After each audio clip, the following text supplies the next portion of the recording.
It looks like we have a majority of brewers here, as well as some hobbyists and just beer geeks in general. So thanks for joining. As I mentioned, please use the Q&A box and we will be getting to questions at the end. For now, I wanted to introduce Dr. Chris White, founder, president, and CEO of White Labs.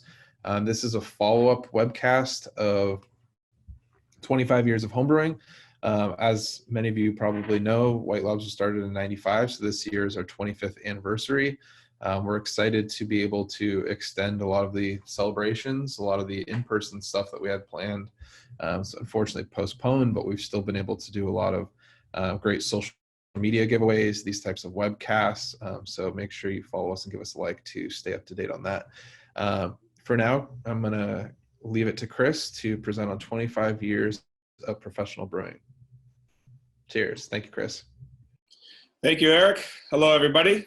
I'm Chris White, and talking to you today from California. It's 10 a.m. Wednesday, May 20th.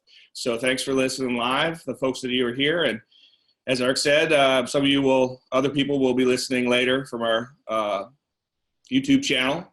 Eric's talking to you from our headquarters in San Diego, California. I'm in Davis, California at the moment, where we've had an R&D lab and a small office for many years. Today, as Eric said, I'm going to follow up my last presentation with more of a focus on professional brewing, because when White Labs was started in 1995, that was out of my home brewing and into professional brewing very quickly, kind of working with home brewers, homebrew stores, and professional breweries from the beginning. So I'm going to spend about 30 minutes talking about that professional brewing side. I know there's people from all over that are listening now and listening later. As you see in the poll, there's home brewers, professional brewers. There's often mead makers, distillers, and all sorts of people from all over the world that can listen through a program like this. So again, thank you for that, and I'll give you that kind of perspective on what I've seen in professional brewing, mostly in the United States. So yeah, there's this is probably the only slide that I showed last time, but it shows the home brewing that I was doing. I can't really find any pictures, but I found one of home brewing in the early 90s. I started home brewing when I was at UC Davis as an undergrad, came to UC San Diego for grad school, met Yusuf Chernay and Jack White that had Homebrew Mart, and we started home brewing together. And then that would turn into Ballast Point for them and White Labs for me. So it's been super awesome, passion-driven, homebrew, quality beer-driven 25 years. So yeah, March 13th, 1995, a little picture of my original business plan. Lots of ideas, very light on financial. That's something I can look back now and maybe I'll have some more comments during this talk. But I want to make the best liquid yeast possible. Services like lab services from the beginning and education from the beginning that have matured over the last 25 years. Started just pretty much in the lab I was working in, and then a small 1,000 square foot space that you can see in the bottom picture. But we only lasted in that little space for about a year. I had one strain originally, WLP001, hence the number one, very original, right?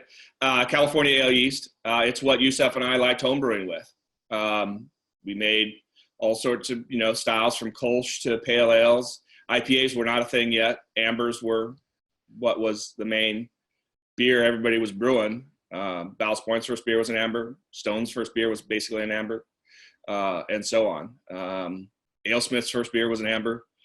New Belgium's first beer was an amber that they still make. So that was just what was popular at the time. And so English ale yeast, the second yeast I had, hence number 2, was really nice in those amber beers, leaving a malty finish.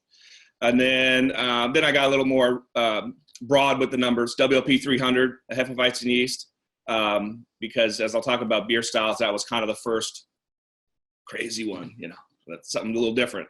Doesn't seem so crazy anymore. But then a lager yeast. The first lager yeast was San Francisco lager yeast, WLP 810. And that's kind of because of the roots of homebrewing for me. It was a yeast strain that was kind of known to make good California common beers, steam beers, right? And you could ferment at 62 Fahrenheit, a little warmer than lagers. And often people would ferment even warmer than that and develop a little more fruity character. Real West Coast United States kind of style that started in those days before refrigeration. And it was warmer in the West Coast than Wisconsin. And, you know, we did, I've always had to think about how do you ship the yeast? How do you package the yeast? How do you collect the yeast? Because when yeast is made in breweries, which is kind of way it always was before I started, there was a little bit going on, but usually for the history, the current history of brewing, before I started, breweries would build a lab and make their own yeast cultures, just like distilleries did, just like wineries did. But those other industries kind of started buying yeast cultures earlier than brewing. So when you're making the yeast in-house, you know, you just make it and pump it into a fermenter. But for us, you know, what I really had to think about was, how do I ship it? Can it still be cold? Will it still be alive? What's the shelf life going to be? How pure is it going to be?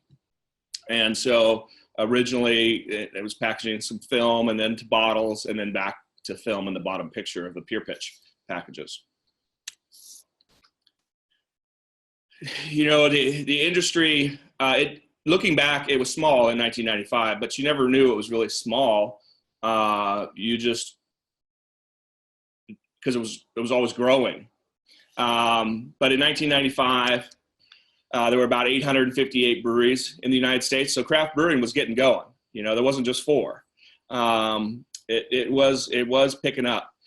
And then there was a drop in the later 90s. And then it didn't drop again until sort of recently, at least its growth rates.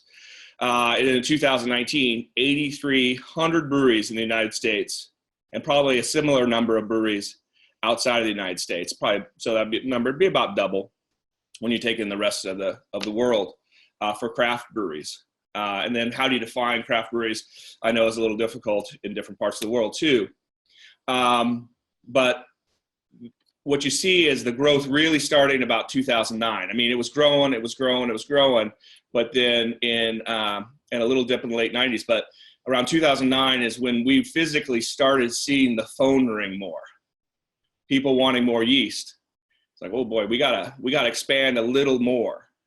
And that was about the time we were looking for a new space, which would be our third move location that we got in 2011. So the timing for us worked really well because we needed a bank to finance that. And the growth that started in 2009 really helped us find banks that were more interested, because in the 90s, banks really didn't care, really weren't interested. And there really weren't investors either. So it was a different landscape. You had to really go slowly and just build your business from the income that was coming through the business. But I was also on the board of advisors for the Brewers Association, which was called the Association of Brewers at the time before the merger with the Brewers Association of America. And so that was in the early 2000s, I was on that. And what the Brewers Association really kept talking about as this organization to help support home brewing and commercial brewing was, can the brewing industry ever get from the few percentage of volume? Because around the world still, most craft beer is 1 or 2% maybe of that nation's beer volume. And that was similar to the United States. And people said 10% should be the goal. And people would sit around rooms and go, if we ever get to 10%, that'd be awesome. But, you know, we'll need way more hops, we'll need way more malt, we'll need more yeast, we'll need more stainless. That'll probably never happen. There's a lot of naysayers. But there was a good example of Portland, Oregon, being one of these first communities to kind of record that 10% level. And that was early 2000s. So that gave some hope for other people, like, hey, if it can happen in Portland, you know, in Oregon, it can happen maybe in the rest of the United States. And then 2014 was the first time that the beer volume got to over 10%. So it happened. as a result of that growth, as a result of new consumers, young people, 21, 25-year-olds, really finding craft beer. And then now a lot of the conversation is about the percentage of revenue. So maybe 25% of beer revenue coming from craft beer is also pretty interesting. And the big breweries are pretty involved in craft beer now too, so they're benefiting from that. Beer is more expensive than it used to be. Thanks craft beer, that helped the whole industry probably. And that growth, I think, was fueled by competition. Everybody loves competition. People in the United States love the underdog, and craft brewing has always been the underdog. And I feel that competition has really helped raise awareness from people outside of the community. And that takes a long time. But the Great American Beer Festival is a big, in my opinion, contributor to that. It was started by Charlie Papazian. Well, he started the American Homebrewers Association anyway. He started writing his books in the 70s. Many people got into craft brewing, and because of the homebrewing that they started with, reading The Joy of Homebrewing. That's what was my first homebrew book, and it made me want to homebrew. It was fun, a fun sounding book. Sounded like a fun hobby. And so that American Homebrew Association would become eventually what we call Brewers Association, and Homebrewers Association is part of that. And then the GABF getting founded out of that, and then later World Beer Cup. And I think the interesting thing about that to me is Charlie Papazian started the Brewers Association, if we would call it now Brewers Association, as a nonprofit. And I see lots of other competitions around the world, and there's other ones in the United States, and there's other trade organizations, but they're usually owned by somebody or an entity, and then they profit on it. And I think the fact that Charlie Papazian started it as a nonprofit, of course, that he kept the job in that, but he didn't reap that profits. It was really for the industry, and I think that was a really unique way of doing things, and we should. I think we owe him a lot of credit for what happened with the brewers, the growth of the industry in the United States that was spurred by those movements. And so the Brewers Association is still a really important organization that helps support craft brewing. And these GABF medals were something that people really aspired to and still do. I mean, so number 24 breweries in 82, 2,300 entering in 2019. 9,300 plus entries. And I've been able to judge there since about 2011, judging with amazing people like Michael Jackson, one of the other heroes I mentioned in my last talk, as also with Charlie. And, in sitting around a table and judging with these folks, you learn so much, and you also realize how seriously it is taken by the judges. And one of the first medals I got to see that really, I'll spend a minute on this because I think it's important, was an early brewery in San Diego, Cerveceria La Cruda. They won a 1996 gold medal for their Macanudo Porter, and the excitement that generated. And you would think the success that would generate would be huge. Well, it was a lot of excitement, but they would end up closing a few months later, unfortunately. So that kind of taught me also that it's business, and it's good beer. And hopefully you can combine the both. But out of that, the assistant brewer was Tommy Arthur. And Tommy Arthur would now become pretty famous for his pizza port experience and Lost Abbey. But he was an assistant brewer that was now out of a job. And he needed a place to live. So I had an extra room. So he lived at my house for a little while, worked at White Labs for a little while, and then would start a pizza port after that and build his career. And then Ballast Point and Russian River, who kind of, Vinny and his wife got to start in San Diego area, and Pizza Port in general, their medals. It just kept building, and I think that is still a really, really important thing that sometimes people make fun of it or whatever, but I think it's what has helped attract more customers to craft brewing outside of the home brewing ranks. Education has always been something that is, I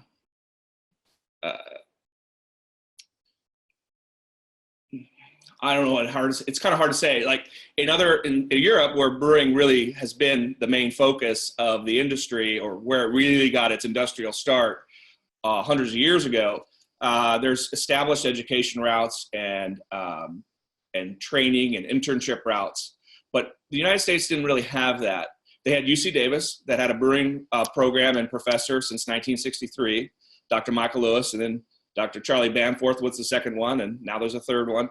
But, that department, that fermentation science department, helped in wine, really helped support the California wine industry and lots of other agricultural products. But they've always had one brewing professor. And so that's what I stumbled into when I was at UC Davis. And then it's also helped support this industry. But otherwise, most people started as homebrewers. Maybe they went and got some teaching at Siebel in Chicago or in Europe, or they just learned on the job. And homebrewing really does teach you a lot. It doesn't teach you enough. I mean, you've got to be willing to learn everything else. The scaling that commercial brewing happens at, the business side, what consumers want, all that kind of stuff. But it really gives you, from the moment you make a homebrew, an indication of what beers like to make. But now there's a lot of online resources. I mean, the internet is much more than it used to be. You couldn't just find the information in 1995 or 2001 or 2005 like you can today. So webinars, classes, workshops, books, it's really expanded. A lot of universities doing teaching now. And White Labs has been able to also be involved in education. Because like I said, that was important to me from the beginning. Coming from the graduate school biochemistry side, getting a PhD, you do a lot of things I think help in business. You give seminars, you do research, your whole degree is based on your work, not a timeline. And it involves teaching, it involves doing chemistry at the bench, it involves learning things, figuring things out by yourself. And so the teaching is just something I felt that we wanted to keep doing, and we hired people that like to do it too. And now we have a full department to help support that internally at White Labs and the external classes like this, and Eric runs that. And we do lots of seminars throughout the year at different locations, and had a lot of interaction with Siebel Institute over the years. And then I started working on a yeast book because most of the books on yeast were academic, $100 kind of starting price, and not really craft brewer, home brewer friendly. There was a few here and there that would come out, but I had done so many seminars by then. I felt like I had learned a little bit about how to talk the language of yeast that could make sense to a wide audience. And so I wanted to write a yeast book. And when I approached the Brewers Publications, Ray Daniels at the time was in charge of Brewers Publications, but he said, hey, we're looking to, that could fit because we're looking to write an element series of all the ingredients: yeast, malt, hops, and water.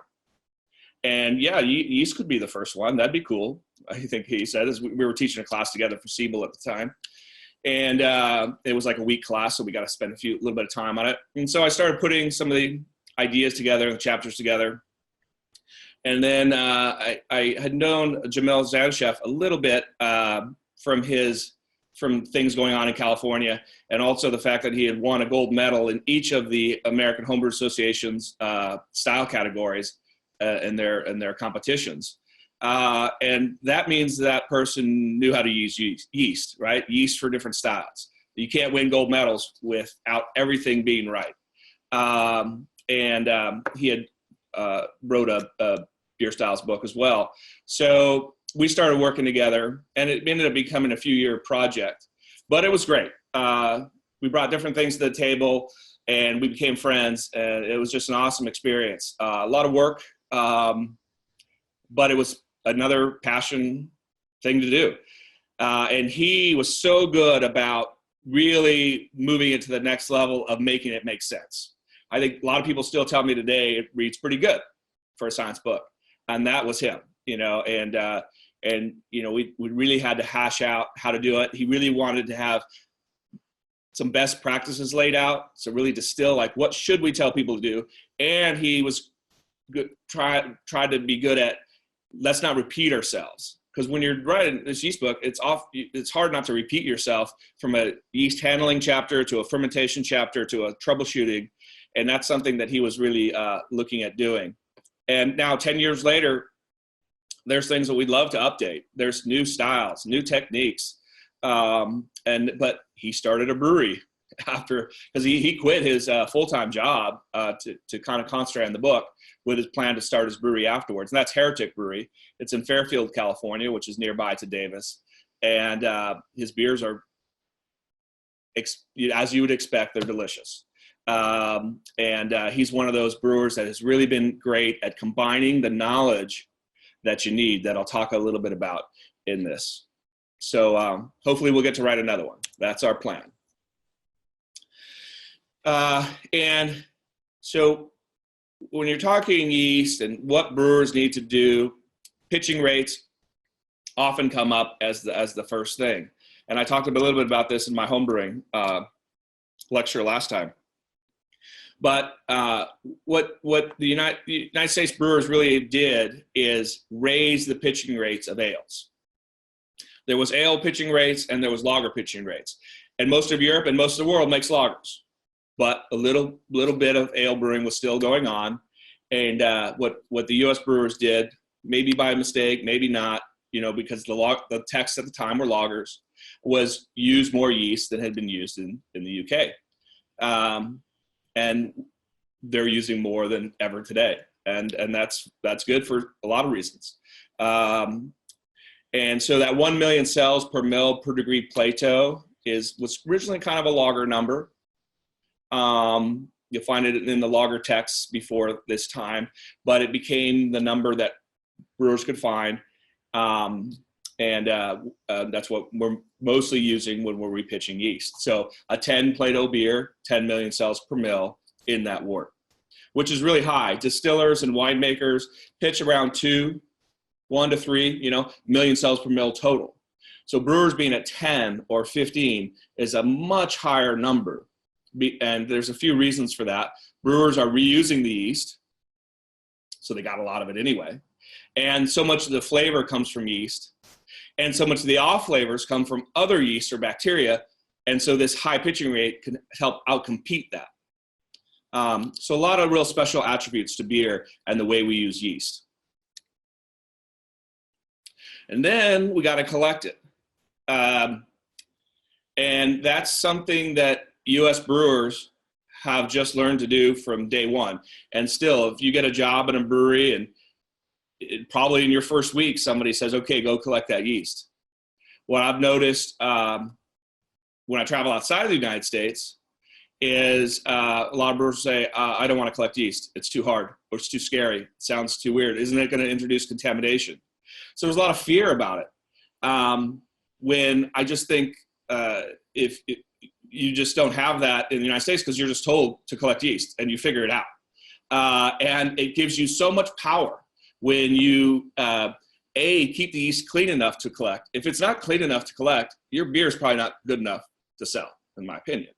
And the techniques of collecting the yeast and the cleaning is the same you should be using throughout the whole process.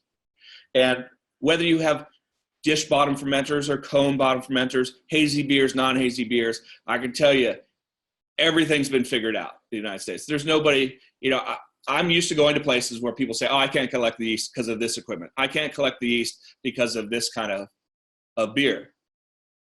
But the other 20 places I go, they'll say, oh yeah, I figured it out. I just figured it out, right? Because that's what people have done. They did it with Hefeweizens in the beginning. That was one of the early non-flocculent yeast people used. I'd say hazy beers in this very more recent times. Hazy, juicy beers, having a lot of yeast in suspension, dry hopping super early creates more yeast collection challenges. but people are collecting yeast from those beers. And often it's because they'll say, well, I'm making so much hazy beer now. I had to figure it out because I need to pull yeast from those fermenters. And that happened for IPA as well, just general IPA. Remember, there was not really IPA in the 90s. And it's hard to even think about that. Like, what is craft beer without IPA? But it's true. Like, so, I did a game called the Brewmaster Game, released that in 2001. It was a fun little game on home brewing using cards, making different beer styles. We didn't include IPA. It wasn't on the map yet. So anyway, when people started brewing IPA, they're like, oh, I better not collect yeast from those beers. Not that they were hazy, right? The original IPAs, just high alcohol strength, a lot of hops, a lot of dry hopping.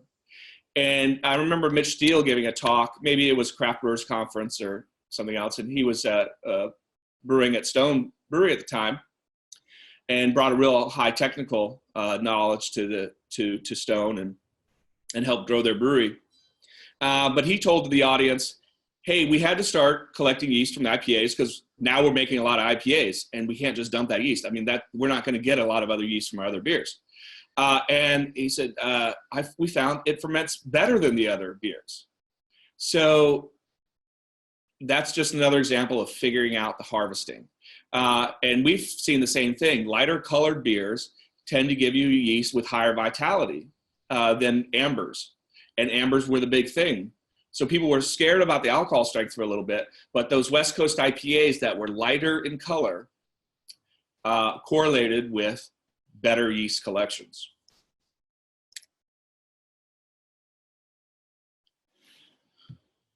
And quality is something that is just talked about a lot. Okay, we can talk about quality and high quality, but I get to see it every day in the craft brewing industry for the last 25 years, and a lot of you are working with it as well. What does that mean? Well, for us, that meant starting a chemistry lab from the beginning, because again, I liked chemistry. I thought it was an important thing to be able to not just offer the microbiology services to a brewery, but to test their beers for alcohol, test their beers for diacetyl, now nutrient labels, all sorts of different things. And so that's been kind of a separate part of our business that's been able to grow and acquire new equipment every year and grow into something that's quite unique.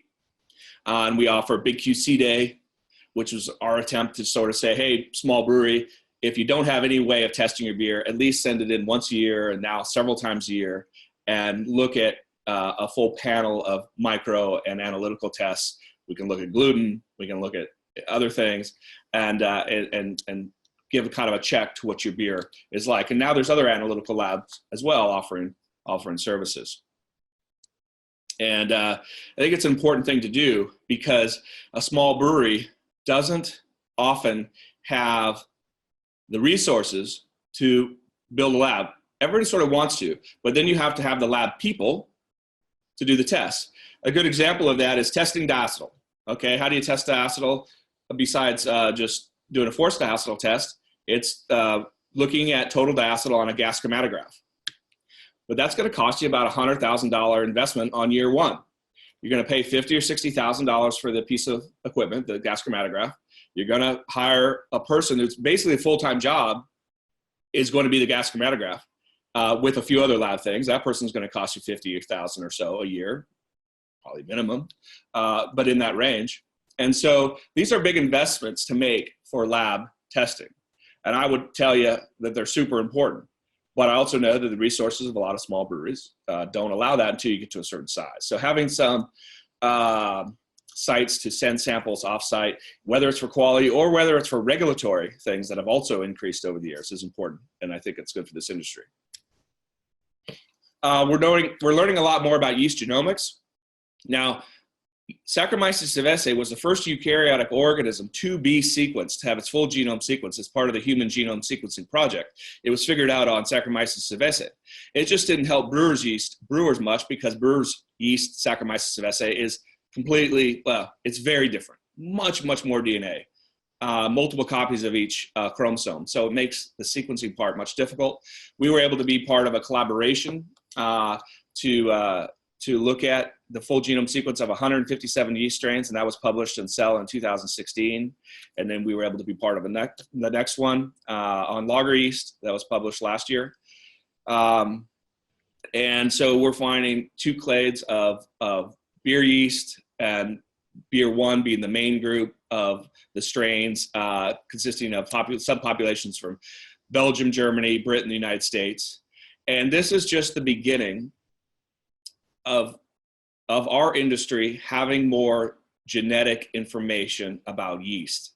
And I think that's going to be huge. There are papers being published every week, because I get to see the citations of our papers on other labs doing this work. So the next generation of brewers, or maybe even for the young folks out there later in your careers, I think you'll be doing a lot of different things. And there already are in terms of yeast selection and things like that. But there are more PCR kits going into breweries, and more DNA being done in the lab, more molecular techniques being done in breweries, and I think that's exciting. And that correlates too with other changes over the years, and maybe some of these things will spur some questions as well. But as I said, ambers being the main thing, then pale ales, and pale ales kept getting hoppier. So we had kind of West Coast pale ales out here, and then that became West Coast IPAs, and then you had different versions of IPAs, but West Coast really became the dominant IPA through the rise of craft brewing.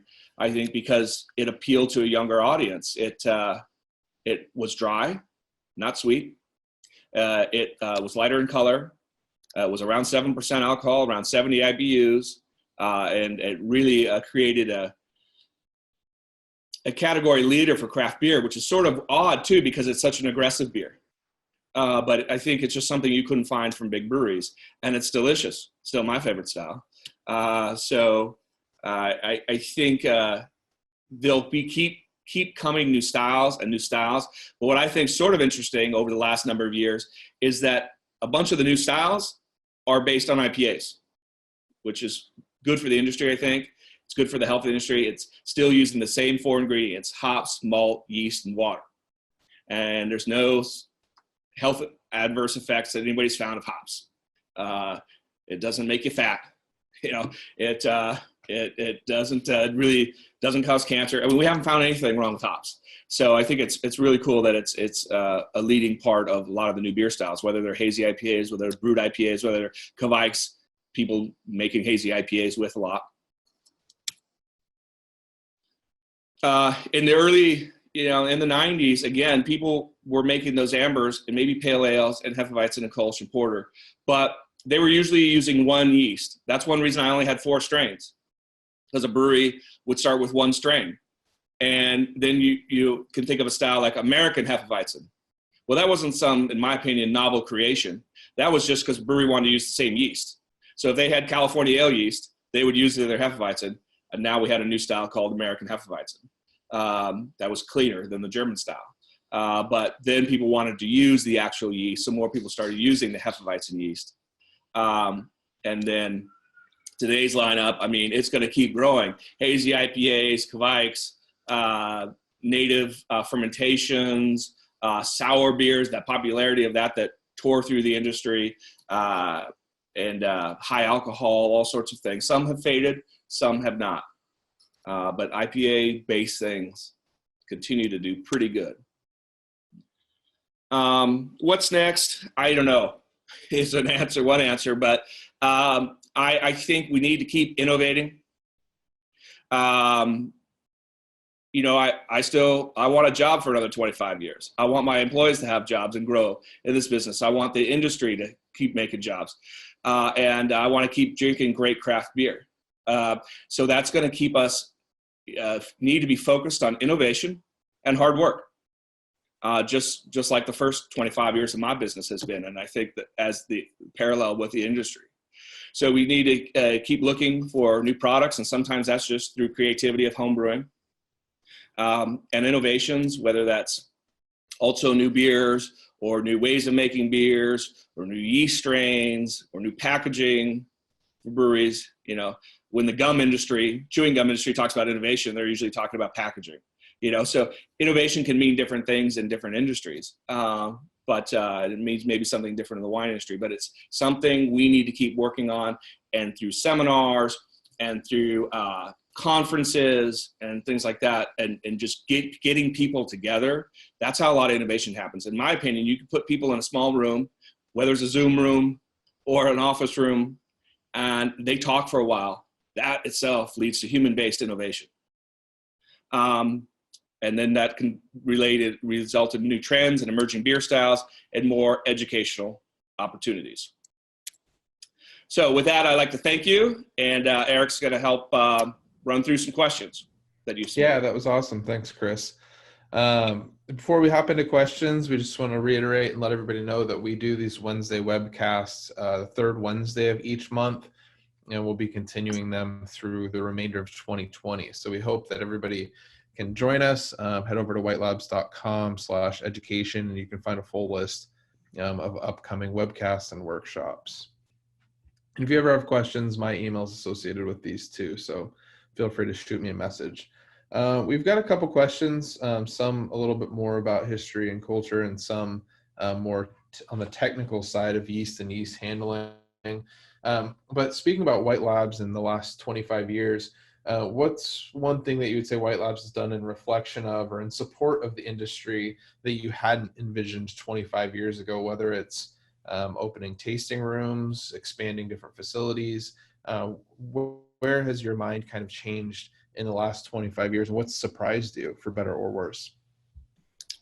I think you said a little bit of it there. I didn't set out with some detailed business plan. I mean, you saw my little front cover of my probably 5-page business plan. It talked about the industry at the time. It talked about some of the beer styles. But I've just sort of grown the company as the industry has grown. I felt it's been our mission to serve the brewing industry, whether they're home brewers or small craft brewers or large brewers. And that, to me, has been a combination of yeast and lab services, education, enzymes, nutrients, what kind of comes next. And so I've tried to scale our business and look for great people to be part of the business from the beginning, and other kind of little partnerships that could help out. So that has led to our 3 facilities in San Diego, California, Asheville, North Carolina, and Copenhagen, Denmark, each staffed with awesome people and very different cultures because of different locations. And that's great. And that leads to other innovations, actually. And keep working on the analytical lab, because a lot of people didn't want to pay for services in the beginning.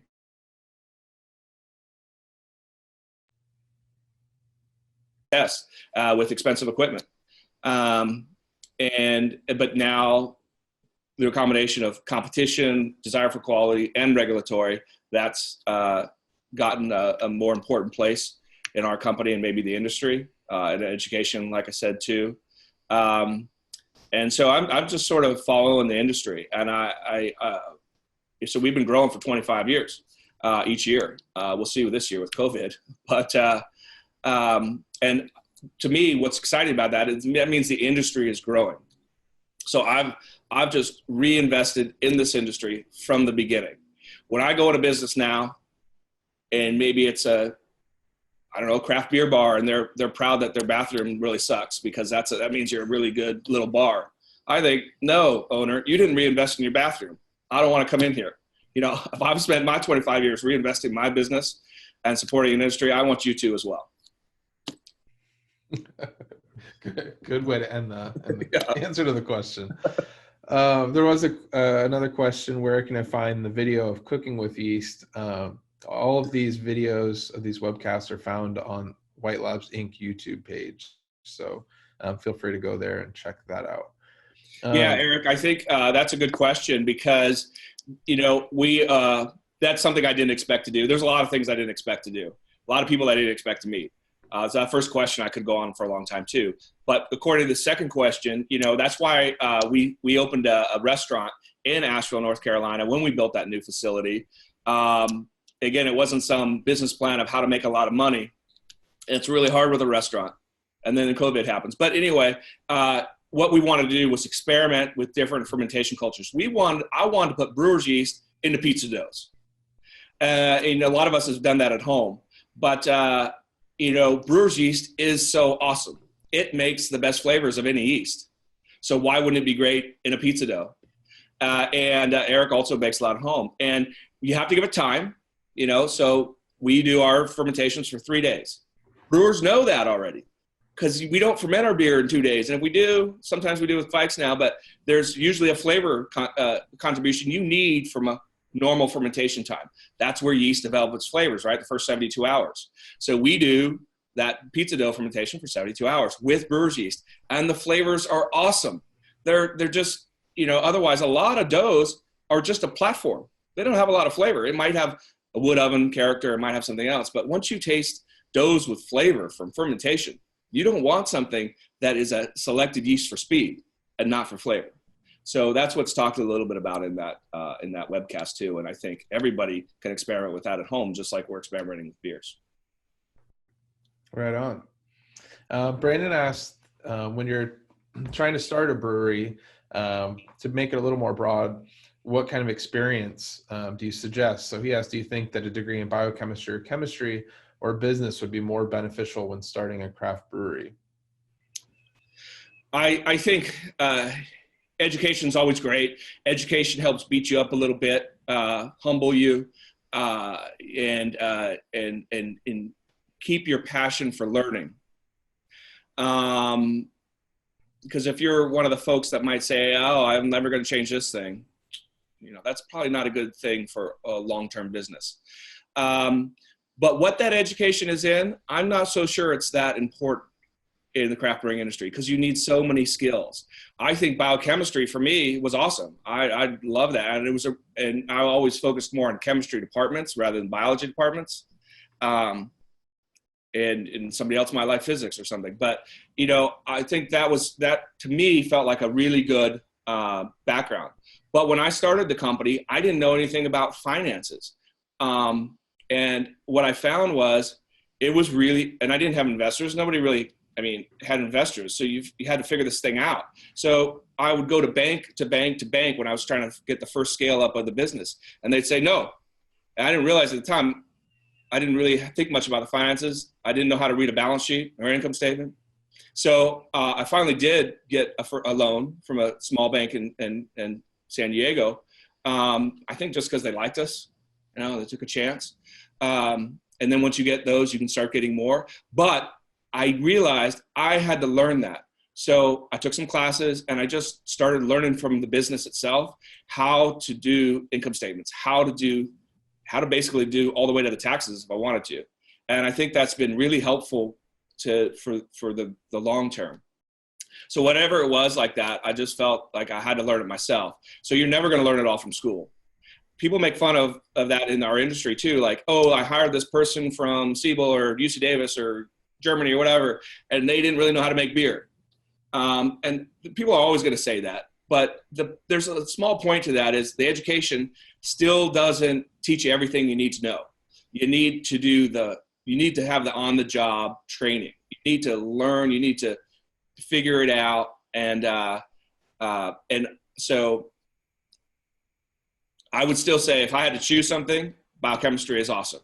But you need to be open-minded and know the art side, know the things. The best brewers I've seen haven't necessarily come from a single discipline. Youssef Chernay, who I mentioned earlier, he had a philosophy degree from UC San Diego, but he took the science very seriously. And so did Jamil, and so did all of these early brewers that I knew that became successful. They paired the science. They took the science really seriously. They took the cleaning really seriously. We're still not there yet in the industry. Like, you think cleaning should just be all done. If I talk about people not cleaning good in history, I'm also still saying we're not doing it right now for the most part. That's what separates some of these great brewers. They take that cleaning really seriously, and the detail. Doesn't matter if it's Friday night. They're still there. They're not going to do it tomorrow. And then they have the art side that they can put into the labels and the innovation and the business side. And so another long answer, but continue learning would be my recommendation. Great. We had a couple questions submitted before the webcast as well. We've had a couple more technical questions from Sarah here, who just had some general yeast handling questions. So would you recommend top cropping for yeast harvesting or bottom cropping for ale yeast if it can be done with a high precision of remaining clean and sterile? What are some of the benefits and cons of both when you're talking about equipment and processes? I love top cropping. All yeast was top crop. Lager yeast, ale yeast, it didn't matter in the past. What lacks in top cropping is sometimes sanitation, you know. But there's ways to do that now through clean rooms. In Davis here, Sudwork Brewery is up kind of near UC Davis, and it's where the Master Brewers classes are taught. And they've had top cropping lager yeast tanks since 1989. And they did that because one of those early breweries that saw that's how it was being done in Germany in small breweries. That was also done forever like that. So the reason top cropping is good is that you're collecting the yeast in the first few days, not at the end of the fermentation from the bottom of the tank with all the other stuff in it. The yeast rise to the surface in the first few, you collect them, there's no pressure on them, the viability is super high, they want to ferment again. You know, yeast is happiest when it just keeps fermenting. You don't just store it for a while. You don't store it under a beer. Most of us can't top crop just because we don't have the tanks for it. Conical fermenters are so much easier to clean through CIP, even though you can CIP open tanks. Sierra Nevada has some at their Asheville brewery, and you know you put a top on it. So there are some new tanks you can get that have ways to CIP and still top crop. And the flavors are just a little more expressive because the yeast viability is higher. The fermentations are faster. You can visibly see that the yeast are happier. They're working better. You know, the flavors are better. I love going to UK and going to a small brewery and they're like, oh, wait a minute, I got to go check my fermentation. They get up on the ladder and they look at it and they go, oh, okay, yeah, it's about another day here. Like, that's what people used to do. Look at the top of the fermentation and judge the condition of the yeast, of the fermentation, knowing a little bit about beer quality. And most of us can't do that anymore. And so when I see it, I think it's unique. And if there's ways to introduce it in the future, it's always best for the yeast. I'll finish the answer with that. Yeah. So to piggyback on that, what's the best moment to collect yeast and how long should you store it? And how would that apply to a home brewer as well?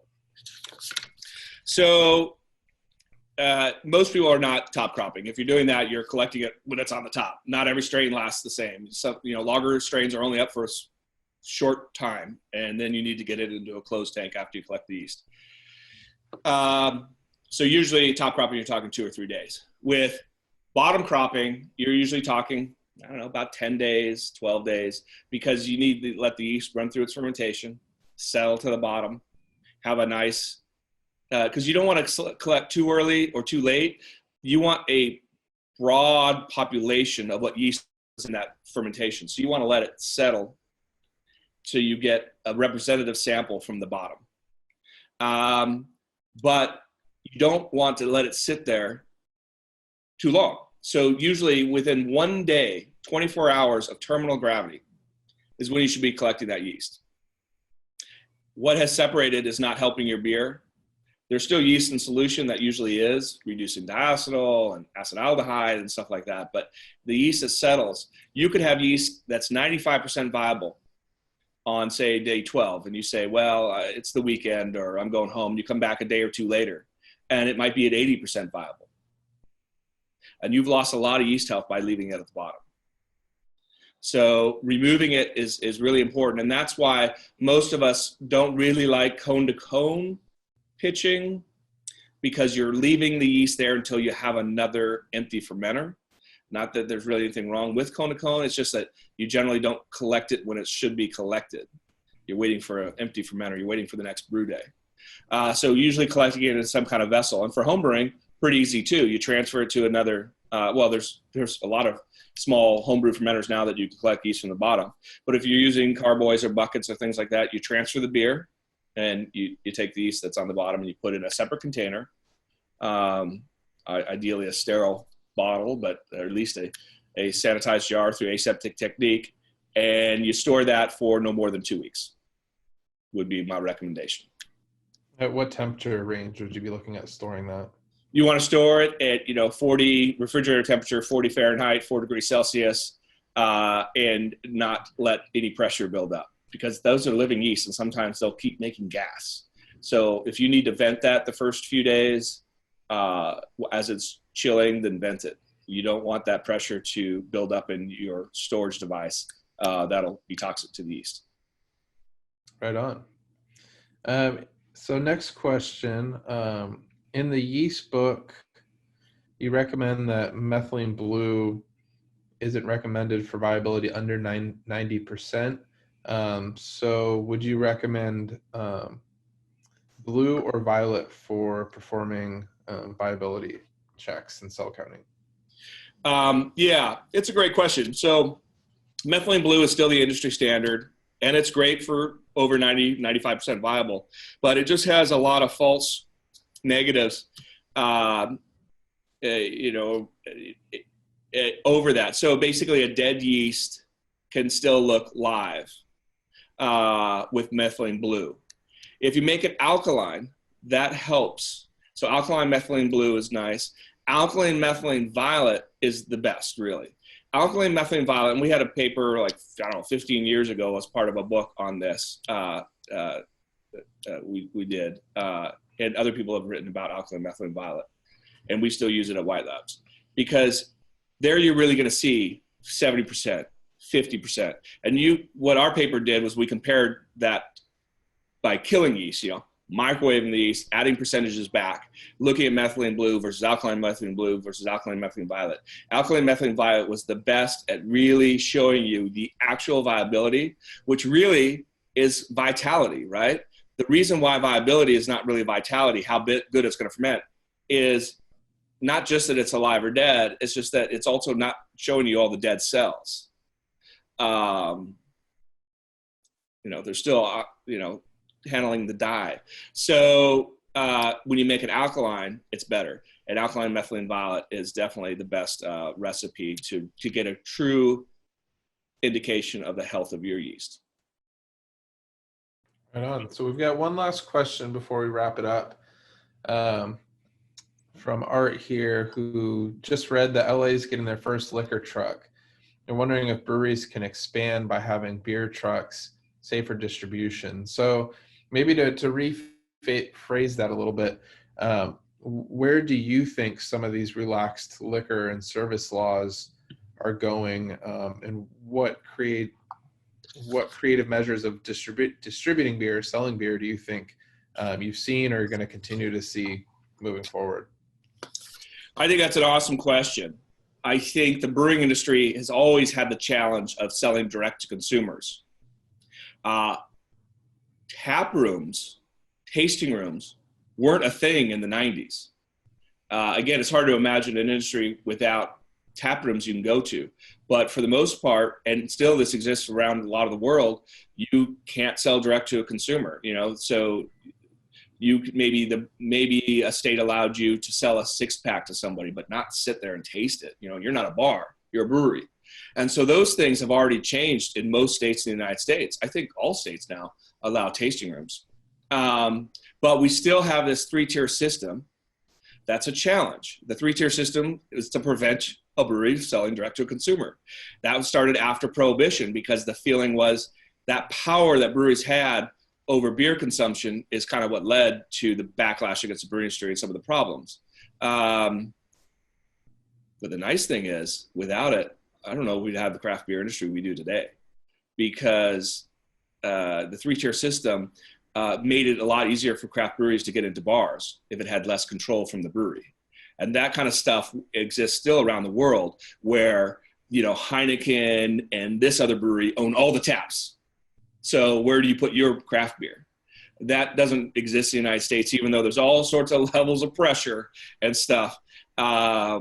And behind the scenes things going on. But in general, that 3-tier system really created a nice space for craft breweries to start growing and then add tap rooms. And now you're seeing, yes, more ways, like everybody's thinking this, every industry's thinking this, like how do I get more direct sales to consumers? Beer is complicated because you usually can't ship it out of state. A lot of states still don't allow you to ship it to a consumer. Shipping companies don't like alcohol, but at least we're all talking about it now. And within the states, they broke down a lot of things of selling beer, selling cocktails, selling wine to go. And I hope a lot of those things stay afterwards because it's good for the industry. It's good for the consumer, easier to get it.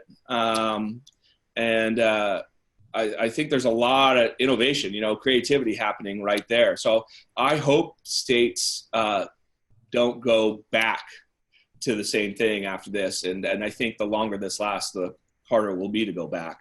But I think it's been really nice. I've seen a lot of breweries in California start shipping direct their beer.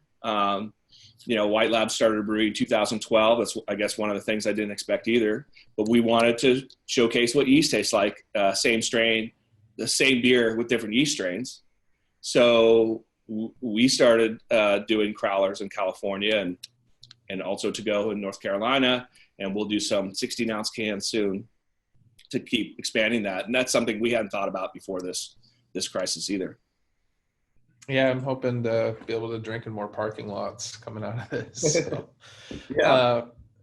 Chris, so thank you for taking time today, and thank you for all the attendees.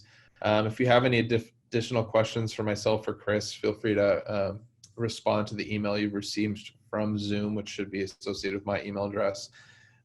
If you want to view any past recordings, again, you can check out our White Labs Inc. page on YouTube, as well as whitelabs.com/education. We've got all of our current and future webcasts and classes listed. So thank you again. We hope to have a beer with everybody soon. Cheers. Thank you, everybody. Bye.